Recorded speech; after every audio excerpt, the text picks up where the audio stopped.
গত 2 সপ্তাহ ধরে কিন্তু শিক্ষা প্রতিষ্ঠান বন্ধ রয়েছে এবং শিক্ষা প্রতিষ্ঠানের পড়াশোনা সকল কিছু নির্দিষ্টভাবে ডাউন হয়ে আছে। এই ডাউন বা এই ঘাটতি কিভাবে পূরণ করবে আমাদের শিক্ষকগণ অথবা সরকার? সেক্ষেত্রে অন্তর্বর্তীকালীন সরকার একটি নতুন সিদ্ধান্তে উপনীত হয়েছে যে আগামী বার্ষিক পরীক্ষা পর্যন্ত তোমাদের যে বিষয়গুলো রয়েছে, যেহেতু তোমরা এই পর্যন্ত আন্দোলন করছে এবং শিক্ষকদের আন্দোলন কিন্তু আজকে তার সমাপ্তি ঘটিয়েছে। তারা 20% পর্যন্ত চেয়েছিল, 15% পর্যন্ত দিয়ে তাদেরকে খুশি করা হয়েছে এবং তারা কিন্তু আগামীকাল অর্থাৎ বুধবার থেকে কিন্তু বাড়িতে ফিরছে। একটা নতুন বিষয় তোমাদের সাথে সিদ্ধান্ত করি, বুধবার থেকে ক্লাসে ফিরছেন শিক্ষকরা, যেমনটা আমি তোমাকে বললাম, ক্লাসে কিন্তু তারা বুধবার থেকে ফিরছে এবং তোমাদের শিক্ষা প্রতিষ্ঠান খোলা থাকবে শনিবারও। সোজা বাংলায় যদি বলি, তার মানে হলো এইবার থেকে অর্থাৎ বুধবার থেকে সকল শিক্ষা প্রতিষ্ঠান খোলা থাকবে, প্রথম বিষয়।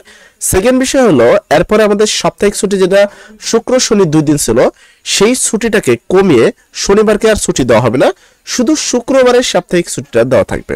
ঠিক আছে, এই ছুটিটা কতদিন ব্যাপী থাকবে? মানে এই যে শনিবারটা খোলা থাকবে, এটা কি আগামী বছরে এভাবে চলবে না শুধু বার্ষিক পর্যন্ত চলবে? সেক্ষেত্রে এই প্রশ্নের উত্তর খুবই সহজ। যেহেতু আমাদের বার্ষিক পরীক্ষার সিলেবাস আমাদের কমপ্লিট হয় নাই, তাই বর্তমান অন্তর্বর্তীকালীন সরকার এই সিদ্ধান্তে উপনীত হয়েছেন যে যতদিন না বার্ষিক পরীক্ষা অনুষ্ঠিত হচ্ছে ঠিক তত কয়দিন এই শনিবার পর্যন্ত শিক্ষা প্রতিষ্ঠান খোলা থাকবে।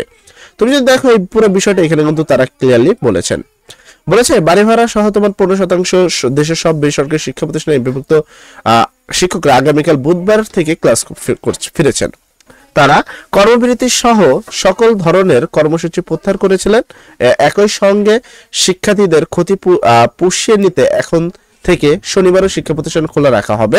বার্ষিক পরীক্ষার আগ পর্যন্ত শনিবার ক্লাস সহ সব ধরনের শিক্ষা কার্যক্রম চলবে। তাহলে আশা করি তুমি বিষয়টা বুঝতে পারছো, অর্থাৎ বার্ষিক পরীক্ষা পর্যন্ত তোমরা আর কোনো ছুটি পাবা না শনিবারে। এই তো তোমাদের মোটামুটি আগামীকাল অর্থাৎ বুধবার থেকে তোমাদের অবশ্যই সবাই মনোযোগ সহকারে ক্লাস করবে এবং বার্ষিক পরীক্ষা একটি ভালো রেজাল্ট করার জন্য প্রিপারেশন নিবা। সবাই ভালো থাকবা, সব জন্য দোয়া করি। আসসালামু আলাইকুম।